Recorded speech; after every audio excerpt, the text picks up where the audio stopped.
هل فعلا علاقتي بتبقى احسن لما بتشافى من جروح قديمة، وازاي اقدر اعمل كده؟ لو تشافيت من جروح قديمة بالطريقة الصح حالي اكيد بيبقى احسن.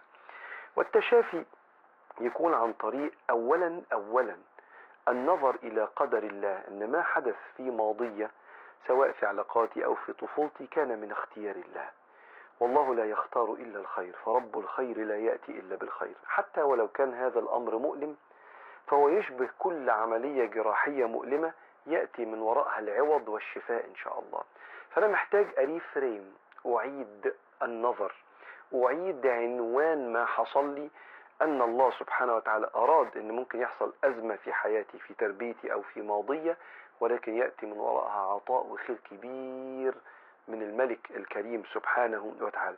ثم إذا أردت أن أستعين بمتخصص في كيفية تفكيك، بس لازم يكون متخصص دارس في كيفية تفكيك الأوجاع دي والنظر ليها بشكل مختلف، واستخدام هذه الآلام في ان انا احسن من حياتي، لان الألم قوة دافعة للتغيير لو الانسان احسن استخدام الألم ده. فلو احتجت ما لقيتش حد يساعدك، ليس كذكر الله مساعد في شفاء امراض واوجاع القلوب. ويا سلام لو عملنا الاتنين، الذكر مع سؤال اهل التخصص، يبقى عملنا احسن حاجة.